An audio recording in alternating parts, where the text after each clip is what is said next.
Jadi usia yang sangat panjang, bahkan sebelum kemerdekaan pemadam kebakaran sudah terbentuk tahun 1919. Peringatan HUT Pemadam Kebakaran Penyelamatan ke-102 ini dilaksanakan dalam suasana pandemi COVID-19. Berbeda dengan tahun-tahun sebelumnya. Jadi situasi yang luar biasa.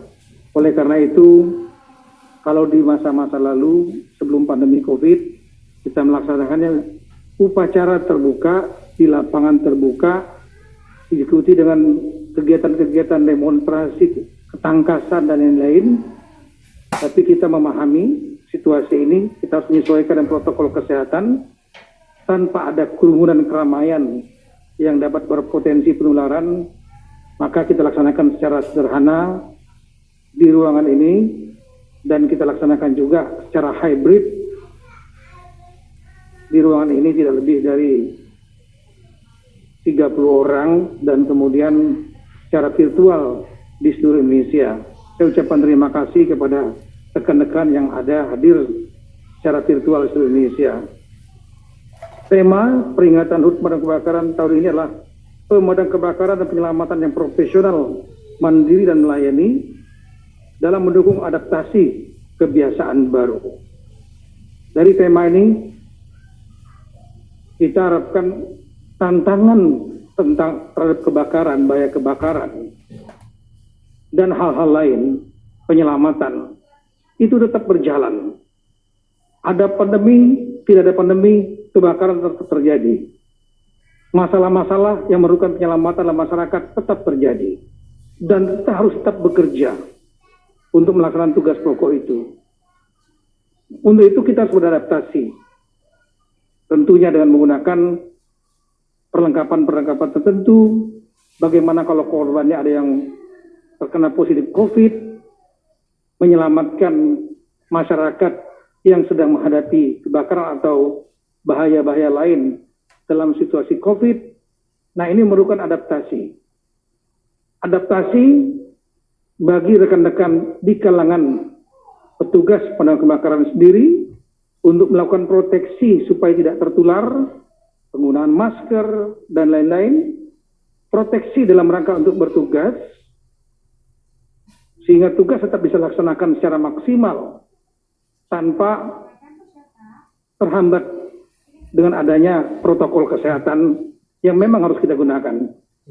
Dan yang ketiga, saya mengharapkan rekan-rekan pemadam kebakaran yang memiliki jaringan cukup luas, memiliki kemampuan anggota terlatih, memiliki peralatan dan lain-lain, ini bisa membantu masyarakat, pemerintah dalam rangka untuk melakukan langkah-langkah membendung penularan COVID-19. Di antaranya adalah upaya-upaya memberi contoh pemakaian masker, baik lingkungan kerja maupun di lingkungan rumah tangga masing-masing, memberitahu keluarga, sahabat, menggunakan masker, jaga jarak, rajin mencuci tangan. Salah satu perlengkapan yang ada di kantong petugas pemadam kebakaran wajib adalah hand sanitizer. Jadi bukan hanya tabung pemadam kebakaran, tapi hand sanitizer untuk yang berbasis klorin atau berbasis alkohol. Rajin mencuci tangan, siapkan tempat-tempat untuk cuci tangan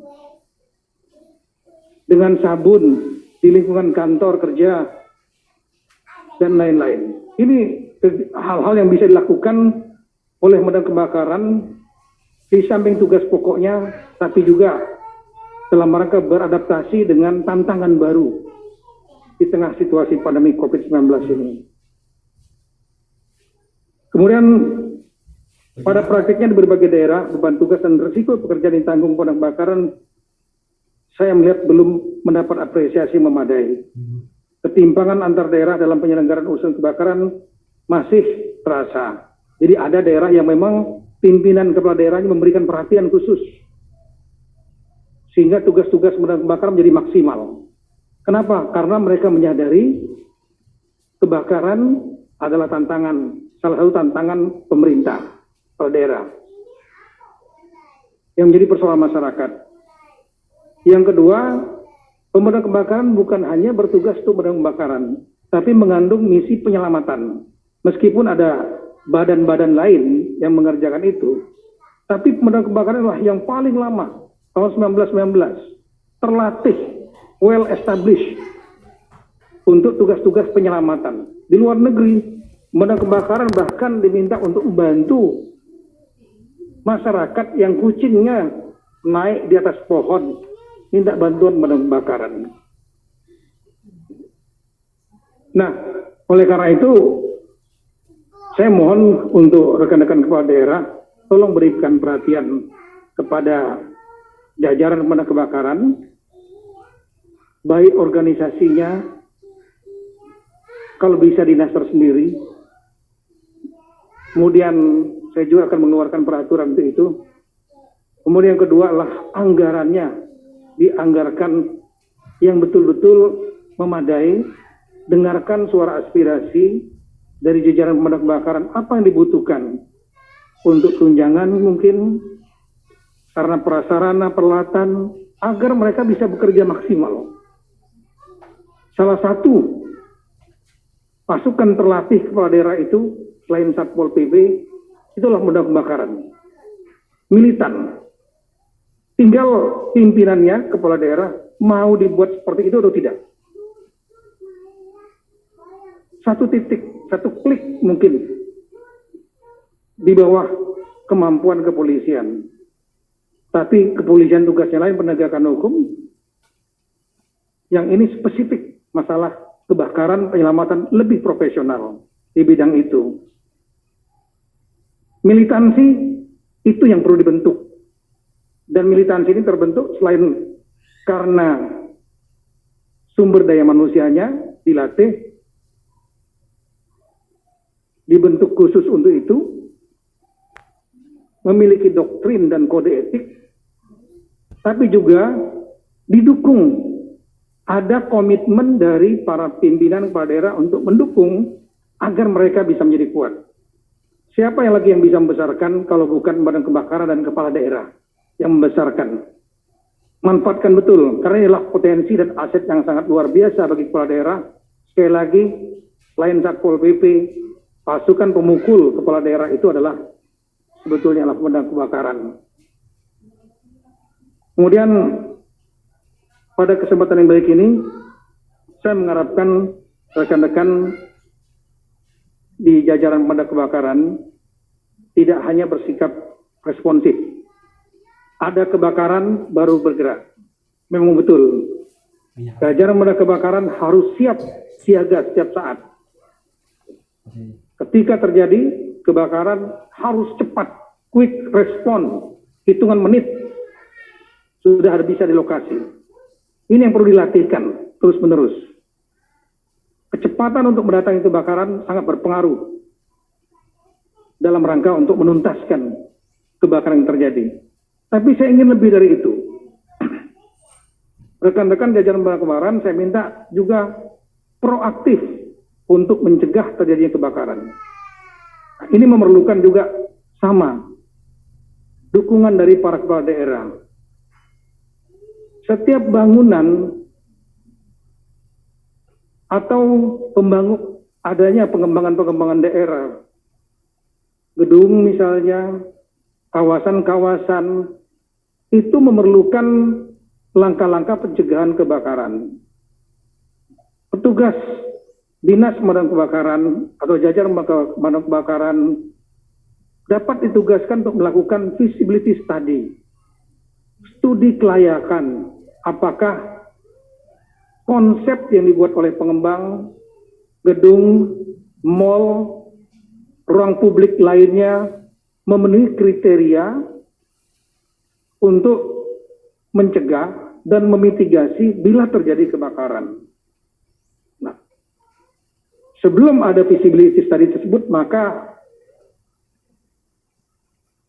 proposal gedung, bangunan, tempat-tempat publik, dan lain-lain sebaiknya dipertimbangkan betul.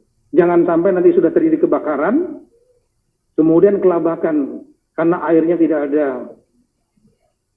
sistem listriknya berantakan, sistem untuk pencegahan kebakarannya melalui kesediaan air tidak ada. Karena apa? Karena hanya diberikan izin memberikan bangunan dan izin lokasi saja.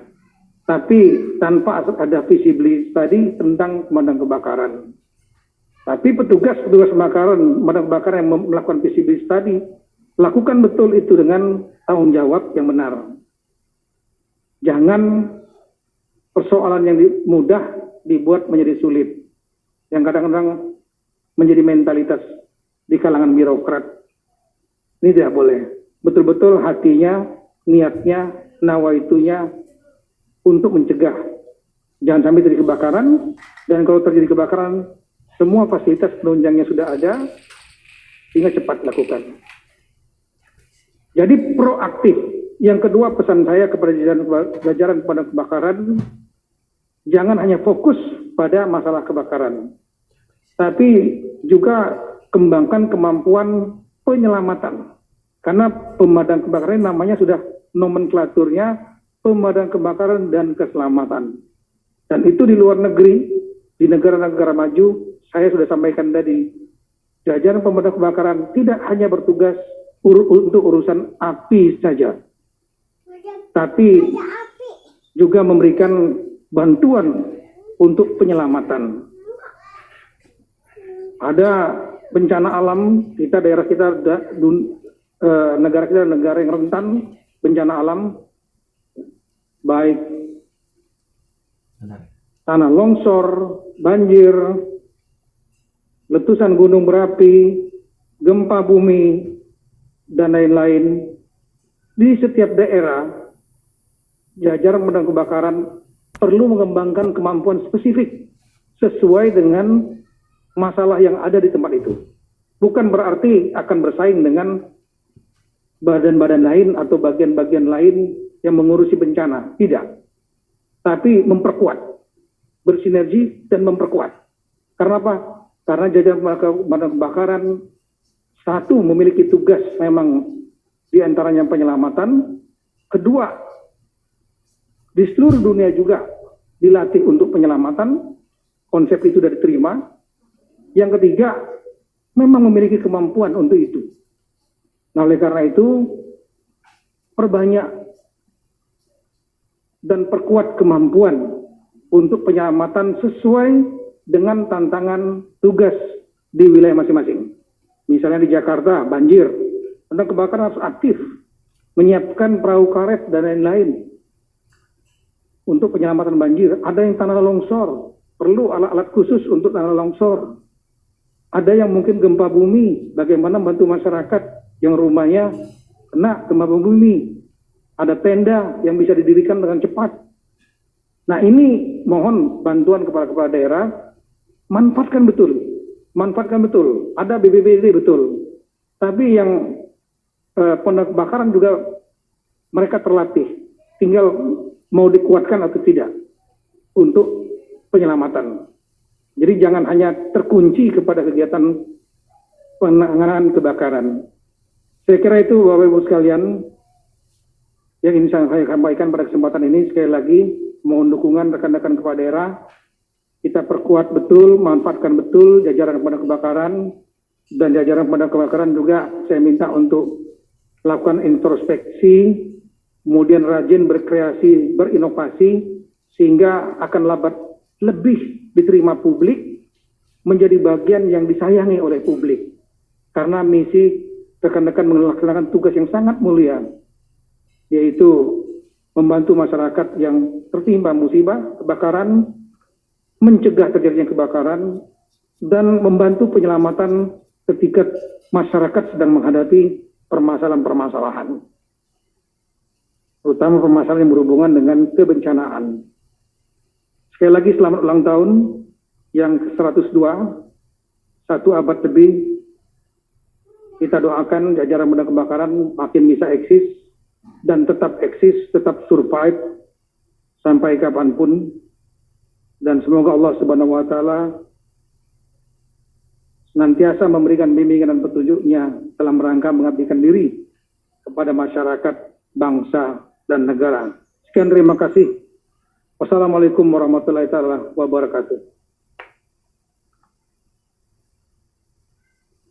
Selanjutnya saya mengucapkan sekali lagi selamat hari ulang tahun ke-102 Pemadam Kebakaran dan Penyelamatan dengan moto pantang pulang sebelum padam.